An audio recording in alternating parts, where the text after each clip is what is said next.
afternoon and welcome to the latest in our series of live careers webinars. Today we will be focusing on careers in the cell and gene therapy.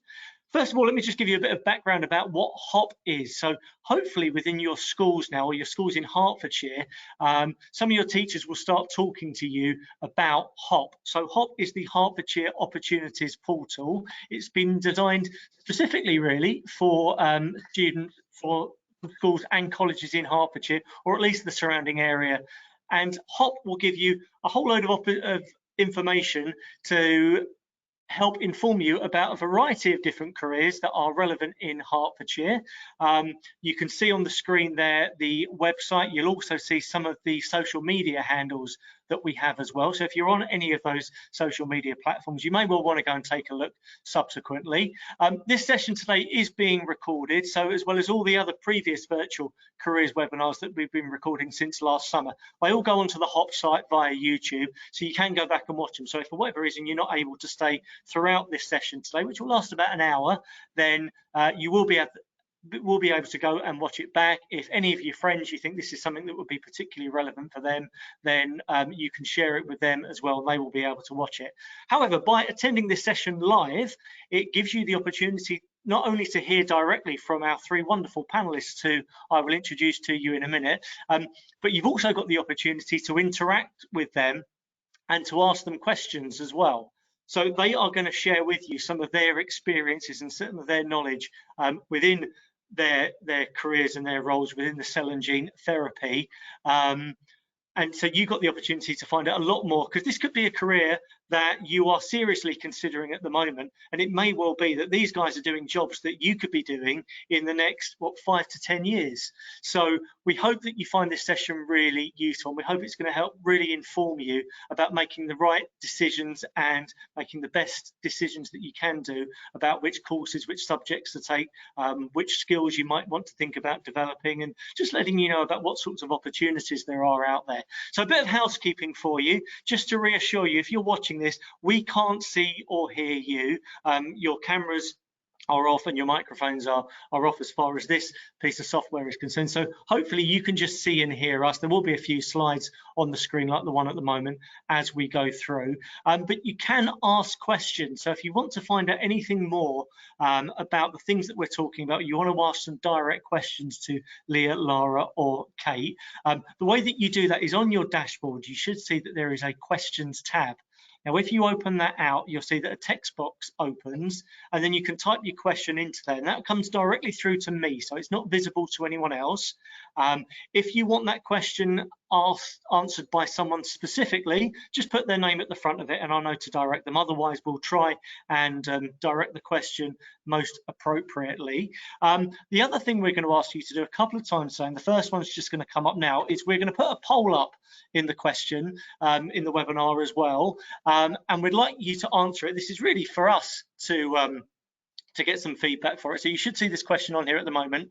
What do you think would be the best route into the bioscience industry? I'm going to use the term bioscience and cell and gene therapy quite interchangeably today. I'll probably be told off by our panelists for not using them appropriately. But if you wouldn't mind just answering that question as you see it on there at the moment. So it's totally anonymous, so it won't be registered against you, but it'd be really good to know that. And we'll put up a similar question at the end once you've heard the session today. The relevance of some of the things we'll talk about today is that this week is National Apprenticeship Week. So there'll be lots of information going around schools this week about apprenticeship opportunities, which is something in Hertfordshire across a range of industries we're really, really keen to promote. So today we will focus a little bit more on apprenticeship entry routes into cell and gene therapy, but there's plenty of opportunity to ask our panelists about some of the degree opportunities and degree options as well. So if you've got a question specific about that, do put that in there. And the other thing I didn't realise is that today is actually the United Nations International Day for Women and Girls in Science. So that was purely by accident really that we've chosen to do this today, but a good opportunity to reflect on that. But of course this is an industry for boys and for girls to go into as well. Right, I'm going to close that poll. So thank you for to those of you who have filled that out. And what we're going to do is we are going to find out a little bit more about our panelists now. So Dr. Kate Barclay, Lara Devenish and Leah Tattersall join us on the panel today. So first of all, Dr. Kate Barclay, please tell us a little bit more about you. Thank you. Yeah, so I'm a biochemical engineer. And I've worked across the pharmaceutical industry for about 20 years now, in lots of different types of medicines, lots of different types of treatment. I started off loving science GCSE, and the careers advice for me, if I loved science, was to go into nursing or medicine. Nursing definitely wasn't for me. Medicine, I thought, yeah, I could do that. That wouldn't be too bad. So the A-levels I chose were to go into medicine. I did A-levels in biology, chemistry and maths. I also did some work placements in medicine. They were a complete disaster. I ended up watching people having their stitches taken out, and I ended up on the bench being woken up by a nurse because I'd fainted because someone had their stitches taken out. So I didn't think medicine was for me. I also didn't do as well as I wanted to in my A-levels. So I got an A in biology, which was awesome, and the rest I won't mention. So I went to university and I did a degree in genetics at University of Leicester. So I kind of did a couple of years there, and then you know, I really needed to get some industry experience, so I did what's called a sandwich degree. I took a year out, did a sandwich degree, and then went back and finished my degree.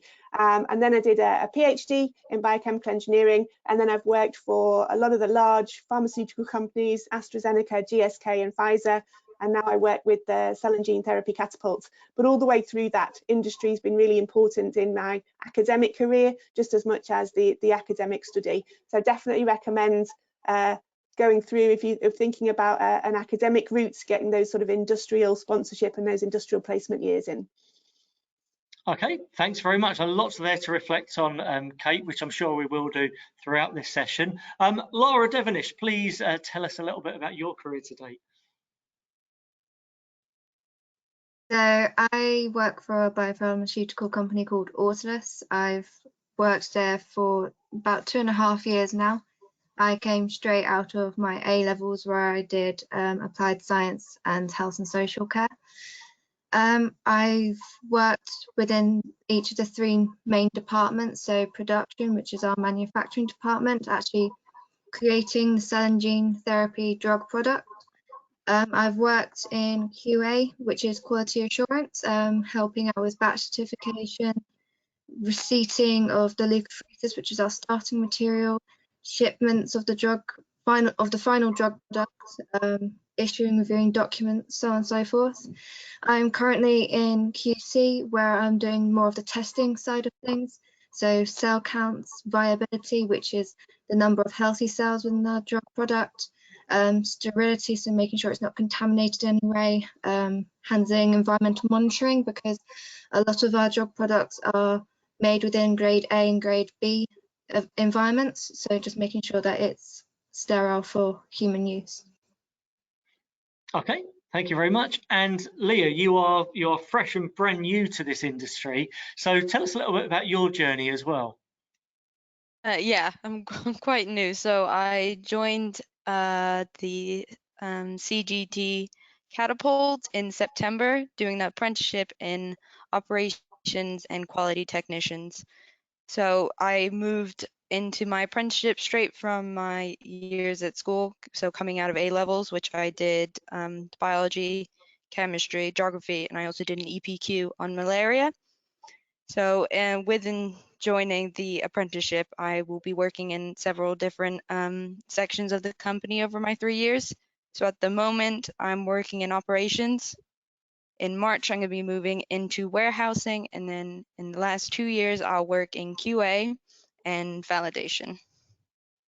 Okay, thank you. So if anything that either Kate, Lara or Leah have just told you intrigues you and you want to know a little bit more about their backgrounds, we'll possibly touch on it anyway, but if you've got any of those questions, do drop them in via the questions tab. Okay, so what we are going to talk about for the next couple of minutes is, well, what actually is cell and gene therapy?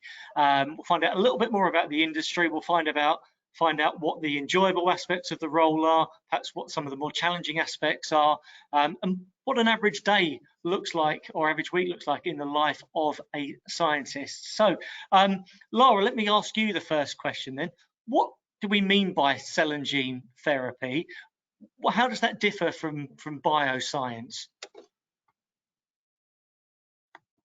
Cell and gene therapies are a very specialized kind of treatment. It's basically where we take T cells from a patient and equip them with a specific receptor in order to target, for also target cancer cells specifically.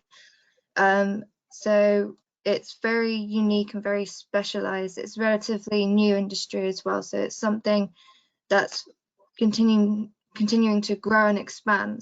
So a lot of it is in clinical trials at the moment, but we're opening up to more market, so drugs can go onto the market.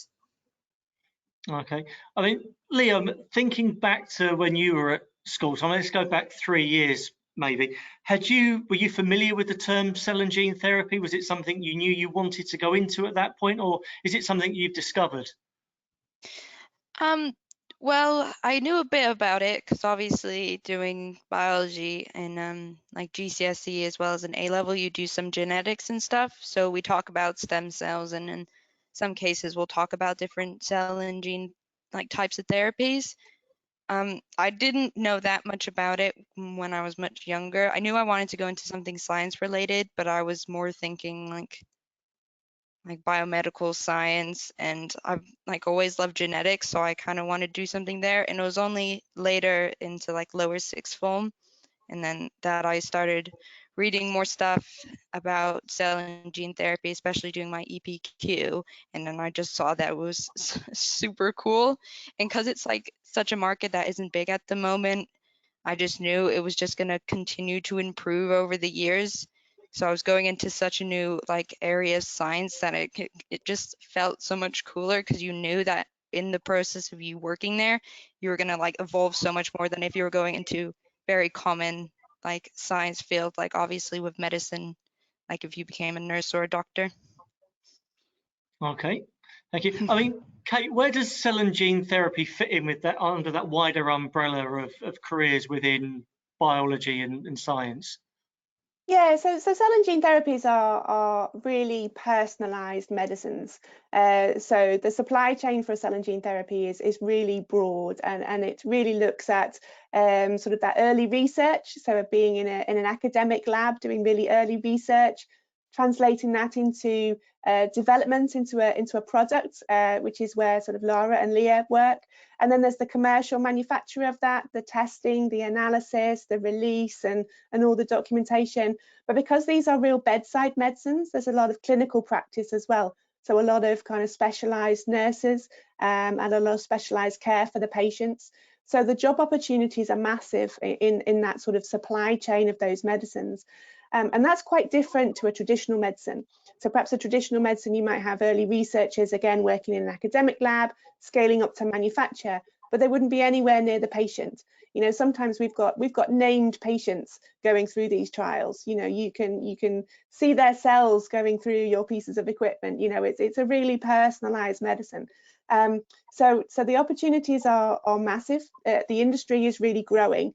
But the impact that you can make in these sort of careers and these sort of jobs is huge.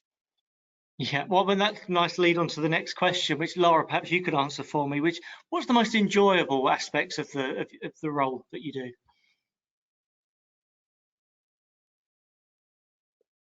Basically, just continuing on from what Kate said, you genuinely get to see the impact you have on the patients. As also assisted in clinical trials, we receive patient data weekly, monthly, yearly, and you can genuinely see their improvement over time, and you know, the impact that you have not only on the patient but on their families as well, and it brings a really good work morale, and it feels really rewarding. Okay, what about for you, Leo? I mean, you've been in your role within your apprenticeship program for what, 5 months now. What are the things that you're really enjoying about it? Oh, well, at the moment I'm working in operations, so I'm basically making sure that different like companies like modules are working smoothly and making sure they like have everything they need, which I actually quite enjoy. Like I'm not obviously like in the lab like doing these testings and stuff, but I'm outside the lab, but I'm making sure everything runs smoothly, everything's clean, there's no contamination. So I quite like that aspect that I get to help like people create these medicines for other people to help improve their lives with, but still not like physically being able to do that. It's just like this side bit to make sure everything works fine, which I actually quite enjoy. Sure. So I mean, so what I'm hearing from you really is a real intrinsic desire to want to be able to help people, and by Yeah. nature, you know, medically being able to help them. Kate, it might be a bit unfair for me to ask Lara and Leah, if they're both so new to the industry, but I mean, what are the challenging aspects of the role? What are the things that maybe you know, a 16 or a 17-year-old wouldn't know about that perhaps they should know before they really considered whether this was the career for them? Yeah, I think you really have to have a passion. I think you've seen from Lara and from Leah that you really have to have a passion to make a difference, and using our science to make a difference. So I've been in the industry far too long, 20, 25 years, and I still have, you know, that passion to make a difference and to help patients. I think you have to be really dedicated. You know, the work environment is not your usual work environment. So you'd be working in clean rooms, you'd be working in, you know, following rules, following procedures. But you know, that may be, people might think that's a downside, but I like a really clean work area. And you know, if it's not, then you're going to get contaminated products. So you know, you have to be able to follow rules, you have to be dedicated, you have to be passionate. You don't necessarily have to be like the best scientist in the world, I wouldn't have said. So you know, I did fairly well at school. I did get my degree and I did get my PhD, but I think it's the application of your skills. You have to be a really good problem solver. So we come across problems daily. So if you can't solve problems, then it's not for you, but you definitely have to be a problem solver and definitely have to have a passion to help people and use that problem solving to get those medicines out to patients. Okay, thank you. Good answer, and that's a good segue into the next section of conversation that we'd like to have, which is, well, you know, what are the entry routes? How do you actually get into this industry? So, well, I mean, Kate, let me ask you first of all, which subjects and courses should someone study if they think this is the career for them? Yeah, so I think when I'm interviewing people, I want to see that they've got a passion for science. So we have level 3, level 5, level 6 apprentices, all who have studied science to some degree. So you don't necessarily need an A level in science to become a science manufacturing technician, which is our level 3 apprenticeships, because we'll support you in that study at level 3, whether that be a BTEC qualification. But then to study for the level 5 apprenticeship, then you need a level 3 qualification in science. And particularly for advanced therapies, you need to have it in biology. So that's a definite. I would say that there's a lot of roles coming up in digital. There's a lot of data analysis coming through. We generate an awful lot of data. So if you're interested in more of the informatics type of role and the biology, so something like computer science and biology, that's brilliant. For the roles that Lara and Leah have, sort of the chemistry, the biology, the applied sciences, but definitely start thinking about some of those more digital roles, because a lot of what we're doing is moving into that digital space. Okay, thank you. I mean, Lara, do you just want to remind everyone, which courses did you do after your GCSEs? For my BTECs, I didn't do A levels, I did BTECs, but I did applied science, health and social care and business. Okay, and which of those, or which aspects of those courses do you think are relevant to the role that you've gone into? I think science is pretty self-explanatory, the whole biology aspect of it, understanding cells, how they work, the impact of drugs on patients is very vital. Health and social care allows you to have more of the bedside manner of actually looking after patients, understanding the emotional impact as well as the physical. And business, you can understand the logistics side of why we do what we do, where financing comes from, how it works, what each of the departments does. So they all contribute. Yeah, okay. And Leah, just remind us the courses that you did after your GCSEs. I did A-level biology, chemistry, and geography, and I also did an EPQ. Okay. And I mean, how much from your biology and your chemistry A levels do you take into your role in your apprenticeship now?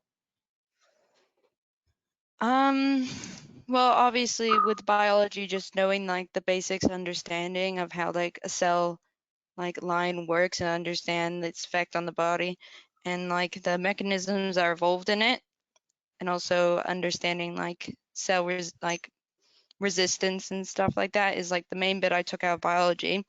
Chemistry, mainly the help with understanding drug delivery systems, and also doing A-level chemistry gave me a really good basis of my like really good practical knowledge, which I think is important. Like obviously if you're working for like a QC department and you're like physically in lab, because that's quite important.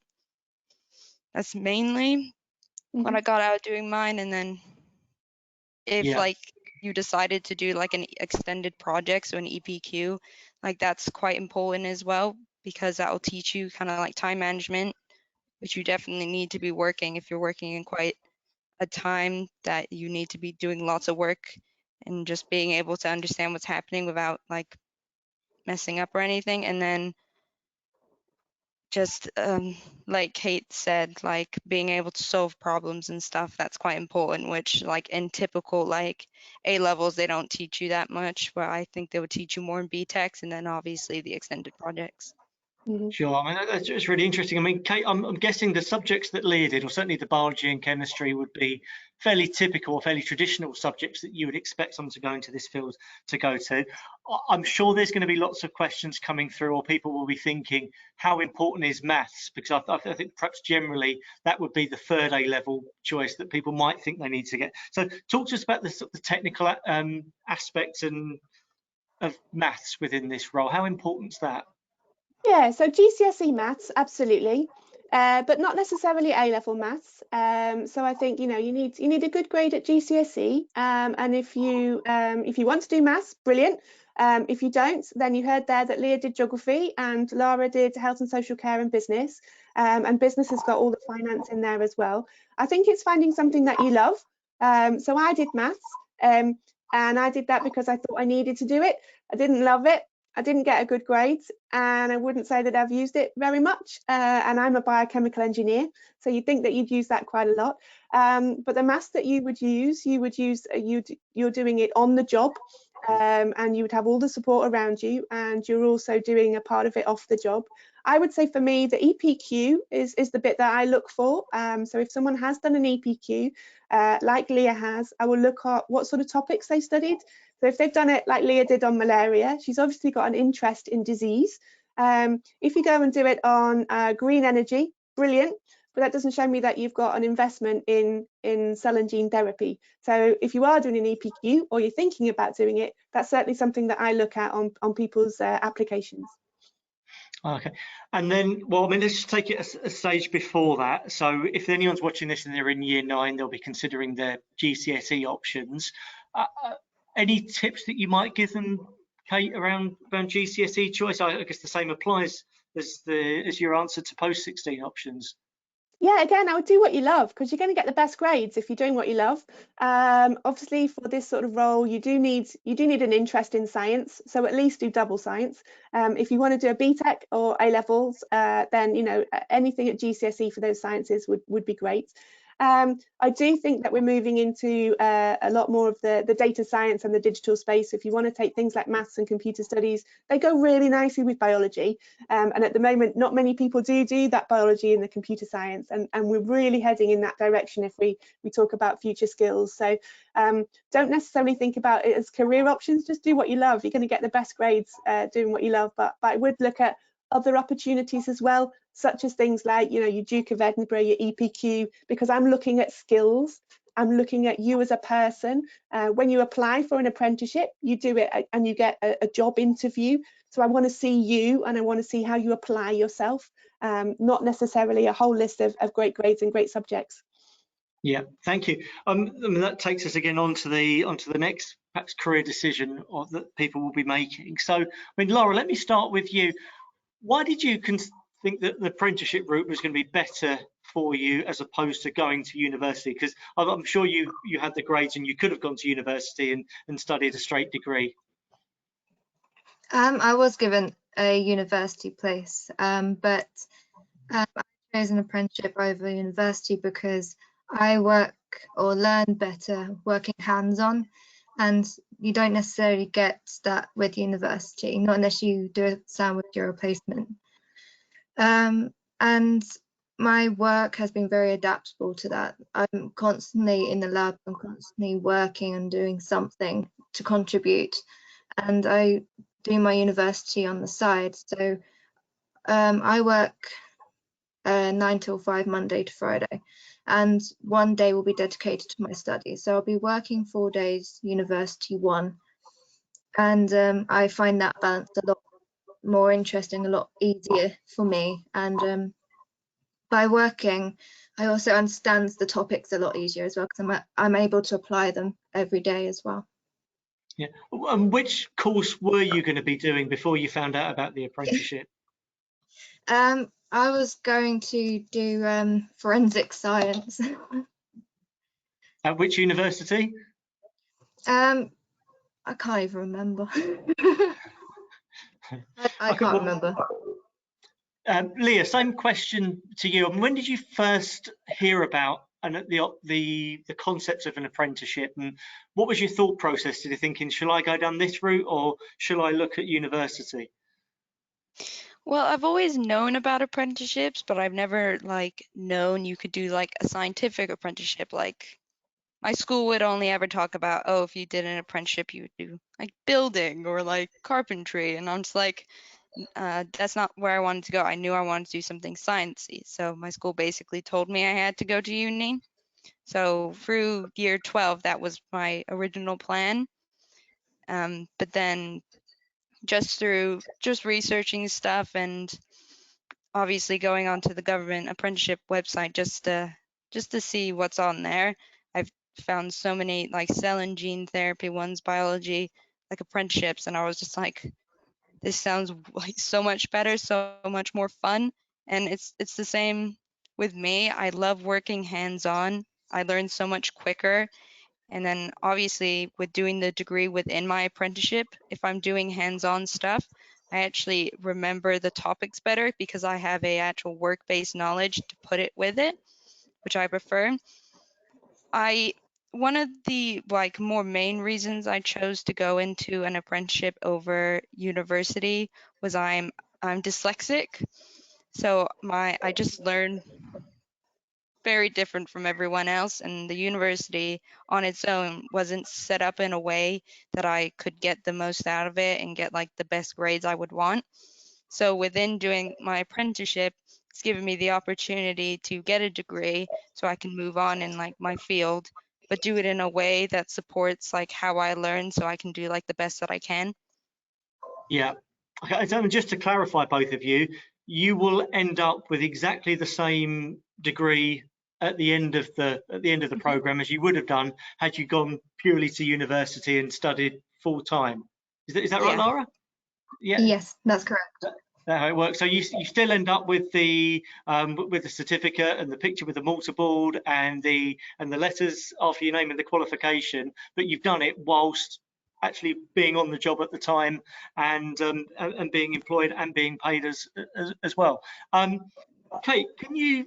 Obviously, I know a lot of people watching this will be thinking, this is the career I want to go into, but actually I really want to go to university. And of course, there are lots of benefits for going to university, and we certainly wouldn't want to put anyone off doing that. I mean, what would you say to someone who, full disclosure here, on the poll that we did at the start, 80% of people said that they felt that university was the best route into this career. What advice would you give to someone who's perhaps thinking that at the moment? Yeah, so I'd say university is a great route in, definitely. I'm here kind of advocating both. So cell and gene therapy is moving very quickly, and universities aren't necessarily moving as quickly in their undergraduate programs. So I would say at their postgraduate kind of doctoral programs are moving quite quickly, but their undergraduate programs are nowhere near as up to date as what these guys are doing right now. So these guys are on the absolute forefront of cell and gene therapy. If you could wait 3 years, it'll be past. You know, that the technology will be moving so quickly. So I think the university route is great, and if that's what you want to choose, brilliant. I would highly recommend, if you go into science, an industry placement. I really would, because it gives you a real insight into what sort of jobs are in science. Science is so broad. I think people have got this idea of someone sat in a lab in a white coat doing some little stuff on a Petri dish or whatever they're doing. And that's so far from what science is.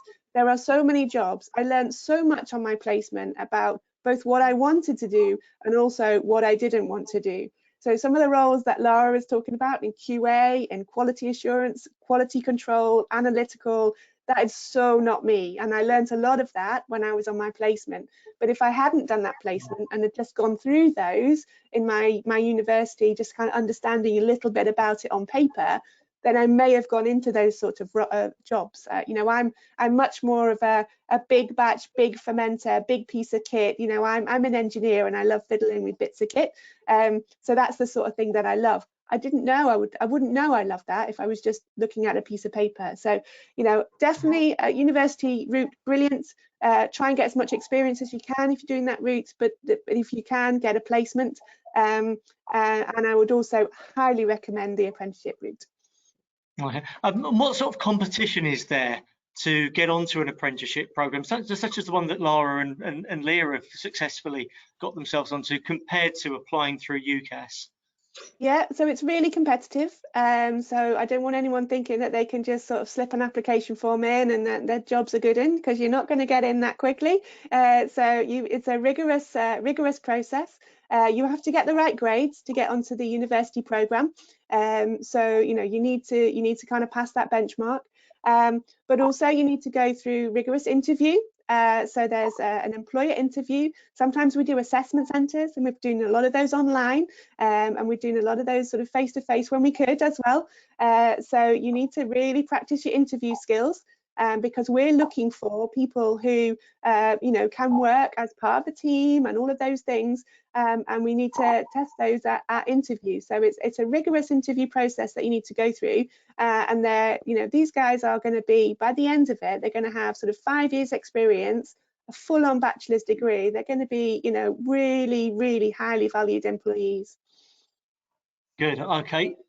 Right, moving the conversation on a little bit. I just want to think about the prospects for cell and gene therapy, and we've covered this really. You've already explained that this is a developing industry, but what do you think the level of demand is going to be for cell and gene therapists in the future, Kate? So I know what the level of demand is going to be. So we know that we've got at least 5,000 jobs coming up in the next 3 to 4 years, not just in Hertfordshire, so that's in the UK, and we've got some certain areas where we have, you know, real kind of hubs, and Hertfordshire is one of them. So we have, you know, a wealth of cell and gene therapy companies based on the Stevenage site, all of which are sort of recruiting apprentices. So I think currently we've got 21 apprentices on the Stevenage site, and we're recruiting more and more each time. So we've got a couple of adverts that are out live right now for engineering apprenticeships at the Cell and Gene Therapy Catapult. So they are for September 2021 start. And there's constantly new apprenticeships coming up. But the growth in this industry is really big. So 2020 saw some of the biggest investment in biotech that we've seen for the last 10 years. And so we're going to continue to grow and continue to go from strength to strength. Good. And I mean, you kind of answered the question there, but is Hertfordshire a good place for a job in this industry? It sounds like Stevenage in particular is. But what about other hubs or big science hubs locally that people may well be able to commute into? Yeah, so yeah, Stevenage is a great place to work in cell and gene therapy. But there's also, we've got cancer research down at Potter's Bar, and we've got a number of other sites across Hertfordshire, and then even stretching up into the sort of the Cambridgeshire area as well, and sort of really sort of North Cambridgeshire, South Cambridgeshire, North Herts. So we've got a lot of companies up there as well in cell and gene therapy. So there are regional hubs. And definitely Hertfordshire is one of them. So great place to go into cell and gene therapy. But I guess the other thing with an apprenticeship is you can move about. You know, you don't think that you have to live at home if you're an apprentice. So Leah's moved into the area. So Leah's originally from Devon and Lara's originally from Stevenage. So people come and move into the area as much as kind of move out as well. Okay, thank you. I mean, Lara, you're working Stevenage. I think that's where you went to school as well, isn't it? Did you have any idea of the number of science opportunities that there are on your doorstep, relatively speaking? Not whilst I was at school. Since I started my apprenticeship and I've made contacts in the industry, I've certainly discovered more. And because of that, I've been in contact with schools across Hertfordshire, passing on information and links to head teachers and council members to pass on to relative members, so that we can spread the word a little bit more, so more students are aware of the opportunities that I wasn't aware of when I was at school. Okay. Right, well, look, what I'd like to do now is to come on to some of the questions that have been submitted. There's already quite a few questions that have come in, so thank you for getting those in. If you do have any more, please type them in there via the questions tab for those of you that are watching live at the moment. If you want your question to be answered by any one of the panelists specifically, just put their name at the front of it, then I'll know to direct them. So let me start going through the questions that have come in. So here's the first one. To Leah, can you explain more about your EPQ? Sure. So I did my, obviously, as I said, I did my EPQ on malaria, but I focused mainly on the biological and environmental and economical effects they have on countries. So in my EPQ, I was comparing, trying to remember, I was comparing two African countries and their reaction to the outbreak within their area. So how they're fighting it, so how much money is going into different projects, the kind of the environment that they're in. So if the country is quite humid, they'll have more effect on them due to how malaria is spread, obviously. And then the different biological factors that make it harder for countries to fight off malaria. So obviously with different strands and mutations is what that was my main project. And then I basically just did a conclusion on what different sections that I believe personally that nearly all countries should really be investing in, and how to improve it. Okay. Kate, I didn't know what an EPQ was until we had this conversation yesterday. So would you just explain and summarise what an EPQ is? I expect most of the people watching, particularly students, will be aware of them, although they may be called something slightly different. So tell us, what is an EPQ? Yeah, so it's an extended project. So it shows me that as an employer, it shows me that you have a vested interest in disease or science or cell and gene therapy. You know, so if I'm looking at who's done an EPQ and I look at the title, then I can see that there's that investment already in cell and gene therapy. You can do them at level 2, you can do them at level 3. I think my son at the moment, actually, he's in year 10, he's doing an EPQ level 2. He likes history. He's no way he's going into science. But he's doing his in sort of military history. So there are lots of different options. I guess as an employer, I just look at the title. I don't read them, but I look at the title and I look at what sort of people's interest is. Where do they lie? Okay, thank you. Right, this is a really good question that's come in, and it's for you, Kate. Are tools like machine learning and deep learning used in scientific research? So specifically to you, were these technologies used in companies like AstraZeneca? Yes, and yes. So yes, we do an awful lot of bioinformatics. We do an awful lot of machine learning, and the more data that we're generating, if you think about how much data we're generating now from development of the vaccines in particular, how much data we're generating and how all of these new models are being built, there's an awful lot of AI and machine learning being used. So yeah, I mean, that would make a great topic for an EPQ, wouldn't it? Absolutely, yeah. Would it be challenging to get an apprenticeship? This is the question, isn't it? If you are not studying chemistry in sixth form, when we talked about subject choice earlier, but chemistry, how important is that? Well, you saw from so Lara didn't do chemistry, she did applied sciences.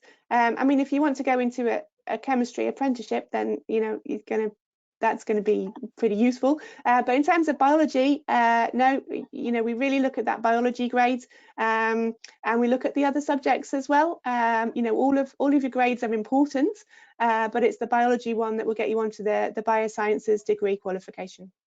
Okay, another one for you, Kate. We will extend these out and get Laura and Leah answering questions. Would I be able to do an apprenticeship during a gap year before going to uni? So just talks about the timescales of an apprenticeship. Yeah, I'm not sure why you would want to do that. I think during an apprenticeship is anything from 12 months to 5 years. So our process engineering degree apprenticeship is a 5-year process.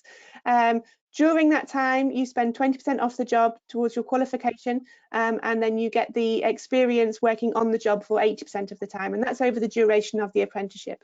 So the apprenticeships that Lara and Leah are doing are 3 years and 3 months long. And so they go to endpoint assessment, and then after they've passed their endpoint assessment, then they can progress on to the level 6, which is a further 2 years. So I'm not sure why you would want to do it during a gap year.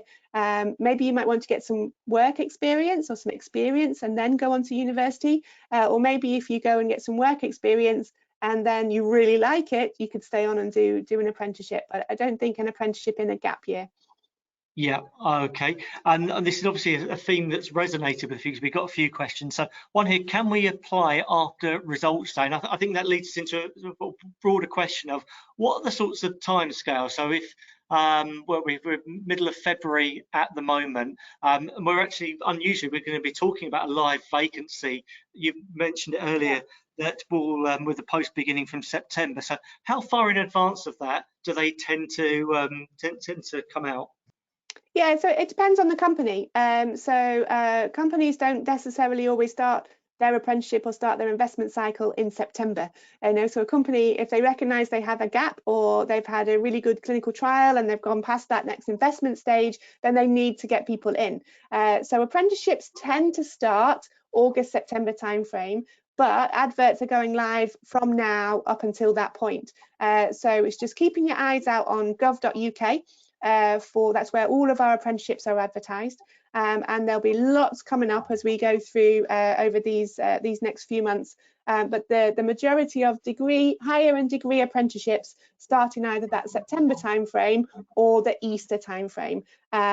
So yeah, it's worth applying before you get your exam results. So we do give provisional offers, and if you absolutely flunk it, then we have had occasions where people have gone back and resat, and then they've applied the next year and they've been successful. Okay. Shows tenacity for me. Yeah, absolutely. I'm going to do one more question on an EPQ because a few people have asked it. So hopefully we're kind of talking around the subject. If you've got any more specific questions, then drop them in. But would core maths or an EPQ be better? What do you think, Kate? I'm not sure on either really. So would core maths or an EPQ be? I mean, it depends what you want to go into. If you want to go into these specific apprenticeships that Lara and Leah are doing, I would suggest you need the UCAS points to get onto the program. So make sure you've got the UCAS points covered. And then, whether you want to do an EPQ or you want to do maths, it depends on, where's your passion. If you want to write and do that critical summary around a disease or a type of technology, then go for that. If your passion is maths, then go for that. Okay, thank you. Lara, question for you here. How did you know that this was the right field for you? And how did you do in your GCSEs? I definitely did better in my BTECs than my GCSEs. Not gonna lie about that one. For my GCSEs, I did double science and additional science, and I did about average. I got C's, maybe a B. And as for how I knew I wanted to be in this sector, I didn't really know until I went for my interview, and I'm sure Kate can remember this because she was at my interview. But when I got onto the GSK site, I was like so nervous. But throughout the day and during my interviews, I was just like getting more and more excited. So it wasn't until my interview and I was actually there for the first time that I knew I wanted to be a part of cell and gene therapies. I always had a passion for science. I was always interested in it. So the science field was never like a mystery to me. I always knew I wanted to go into science-based work. But as for cell and gene therapies, I didn't know till I went for my interview. Okay, let me ask you exactly the same question, Leah. When did you know that science was going to be your thing and your career? It was I worked out that I definitely like knew I wanted to do something science related during my GCSEs because I was like I was good at the science subjects, and then being dyslexic and stuff, it made obviously subjects like history and English and maths quite difficult. But as soon as I was like sat and started doing my science subjects, I just knew that was the field I wanted to go into because I understood it and I actually did quite well. So for my GCSEs, for just to do with science, I did biology and chemistry, and I think I got a B in biology and like an A in chemistry. But then like if you compare to like my English grade that I passed enough for it to count, you can see that there was quite a difference. So like from that point forward, I was like I'm going to go into a scientific field because I love it. It's so much fun. And then from like the events that I went to, so when I was doing GCSE, I went to Cambridge Science Week. So I got to talk to people that worked in companies, and like just hearing about what they were doing, it just made me so much more excited. Yeah, good. No, those are personal experiences. This is a really great question that's come in. So I'm going to ask all three of you to answer this one. I'm going to go to Lara first. What do you believe will be the next big innovation in the area around gene therapy? I have no idea. A lot of cell and gene therapies at the moment are in clinical trials. So the next big thing that we're currently looking for is to get them actually on the market and openly available to a lot of people, rather than the people that we just on board as part of our clinical trials. So we're hoping. So authors at the moment are manufacturing for about 70 patients a year, and we're just looking to increase that at the moment. Yeah. Okay. And Leah? Yeah, I would go off of the same of what Laura said, was just saying this, the improvement will just be a lot of the cell and gene therapies in clinical trials finally moving out and becoming more widely available for like a larger population.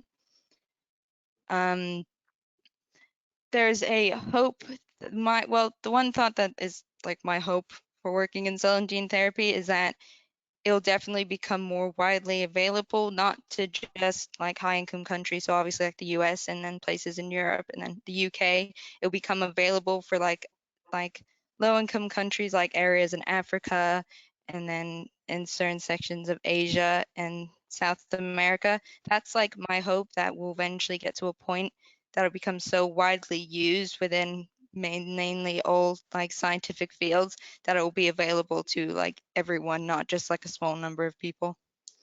Thank you. Yeah, I mean, Kate, you've been involved in the industry for over 25 years, and so you've seen and you've been part of quite a few innovations during that period. So let me change the question slightly for you. What's the innovation that first comes to your mind when you think of some of the things that you've seen and been involved in, and then what do you think will happen in the future? Yeah, so cell and gene is definitely an exciting field to be in. So I would say, cell and gene isn't 25 years old, so I haven't been in cell and gene all that time. Whilst I studied genetics, I mean, that's when we started DNA fingerprinting. We didn't even know there was a whole human genome that we can now do in like 3 minutes. So technology is moving really quickly. So cell and gene is mainly used on sort of mobile cancers at the moment. Mainly, there are cell and gene therapy companies coming up on all sorts of different diseases. So it'd be awesome if one day, you had a personalized medicine. You could almost sort of stick your finger in a machine, it would know what was wrong with you, and then you could get your gene therapy and you'd be done. I think sort of the next biggest steps are in that data handling, in the automation, in that modeling, and in that informatics. So we're getting so much data. We do a lot more informatic type lab work now than actual wet lab work. So I think that's where we're definitely moving towards. But yeah, I'd like to see it. So yeah, you're really personalized medicine. You stick your finger in a machine and you get your gene therapy, and that's it. You're done. So gene therapies aren't like normal medicines. You don't have to keep on taking them. It's a one-off thing. So the effect of gene therapy is huge. Yeah, we're in the middle of a global pandemic, and I think it's really brought to light the role of science and the need for scientists. So do you see there's been a change in perception about the industry, or perhaps even just a change in the level of interest in it? Yeah, I'd like to think so. So a lot of the cell and gene therapy companies are also involved in vaccine manufacturing because it's a very similar process. It's a viral vector type process. So we've all been quite closely involved in manufacturing of various different sorts of vaccines that are out there. I'd like to think that it's certainly shed a light on the manufacturing element. So manufacturing never sounds like a terribly attractive career, but it's amazing. It's how we take those early research ideas and how we get them into patients. We hear a lot about the early research, and then we hear a lot about the clinical bit, but the manufacturing is what makes it happen. So I'm hoping that by the people hearing a lot more around the vaccines and how they're made, that manufacturing element will become in the spotlight, and you can see all the amazing careers that are available. Yeah. Okay. Another question that's just come in: could a bioscience apprenticeship or job involve travelling specifically to other countries? Now I'm going to ask Leah, because you probably picked up she's got a very exotic accent there, albeit it was family and education that brought you overseas. So Leah, from your perspective, is this something that could take you abroad in the future? I would that's the hope. There's obviously like great like bioscience companies, biotech companies like all over the world. So like having the opportunity to like move my skills somewhere else is definitely something I'm like hoping for. Yeah, I like the idea that at some point that everyone's knowledge and understanding of scientific fields can just be moved around, and it means everyone can share their ideas properly, and it creates this more collaborative environment, which I think is quite important, especially in cell and gene therapy. Mm-hmm. Yeah. Okay. What about for you, Lara? I mean, your future in the industry, do you see that being abroad necessarily? Authors has sites all across the world. We have 2 in America. We have offices in Germany and Spain. So I've already had 1 or 2 opportunities where I've been able to go there for a couple of days or a week, see how they work there as well. So there's opportunities available. As for more permanently based work, it's always possible. Yeah. Okay. Another good question that's just come in here. I think this would probably be the penultimate question that we ask. In fact, the second one that's just come in for Kate as I say that. So let me review that. Well, Kate, what is cell and gene therapy currently being used to treat? Gosh, all sorts of things. So you can Google a lot of cell and gene therapy, but some of the companies that I work with. So you've heard from Lara in terms of what the T-cell therapies that Autolus are developing. So a lot of mobile cancers, so a lot of kind of blood cancers. There are a lot of companies now looking at more solid tumours. And there's a company in Stevenage who are looking at cell therapies for things like macular degeneration, so in the eye. So there's all sorts of therapies out there. Okay, and then another question, this has come specifically for you, Kat. I don't know whether you can see it on your dashboard. Let me read it verbatim. How did you prepare yourself to change to a workplace that includes more informatics and technology based instead of it just being a wet lab that it used to be? Would you recommend any courses?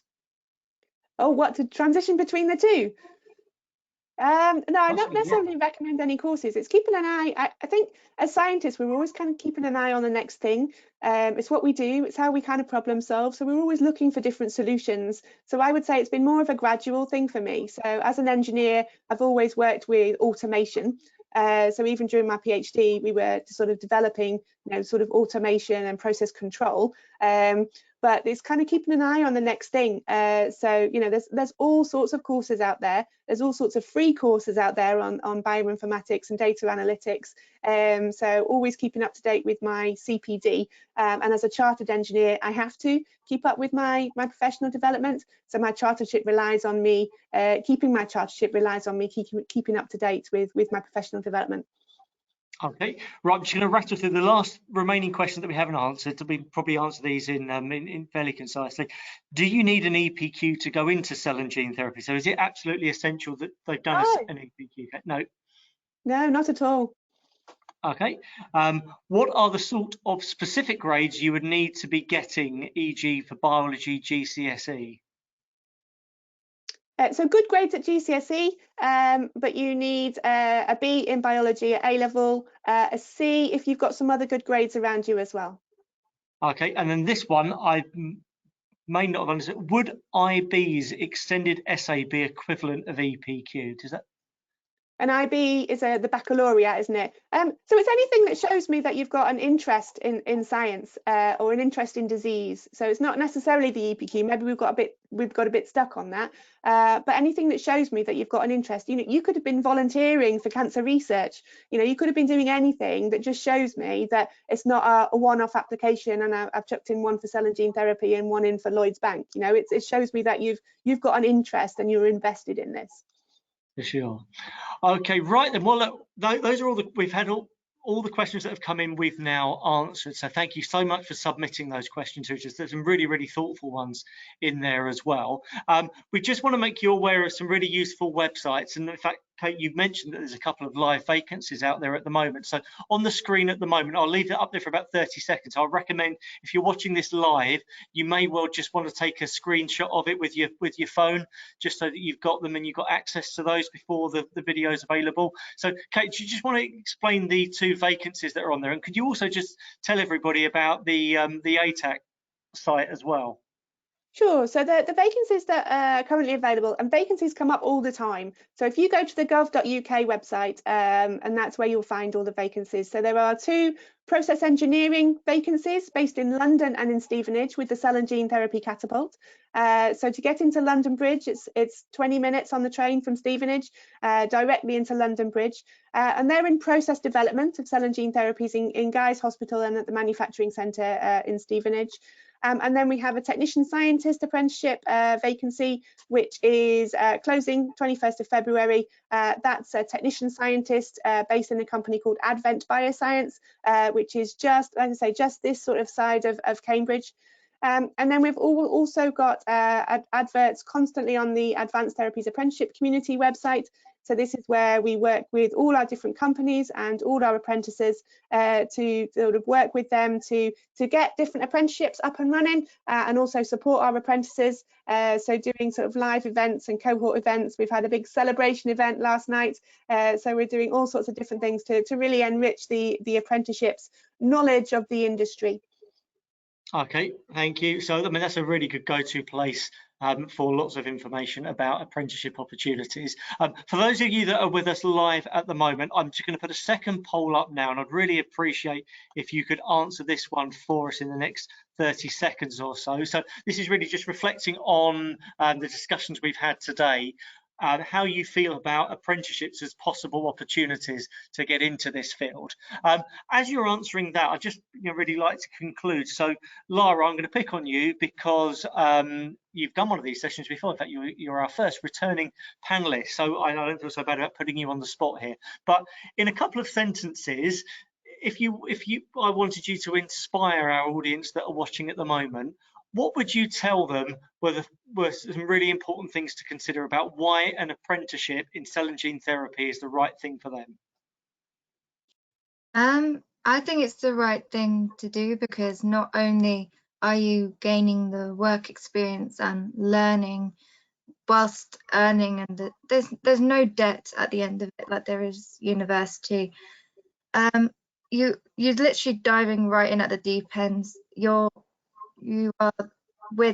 surrounded by so many individuals that have been in the industry for years with multiple different degrees. Like, you're surrounded by people with PhDs basically, so you're never short of knowledge. So if you're ever stuck or confused, there's always people to help you.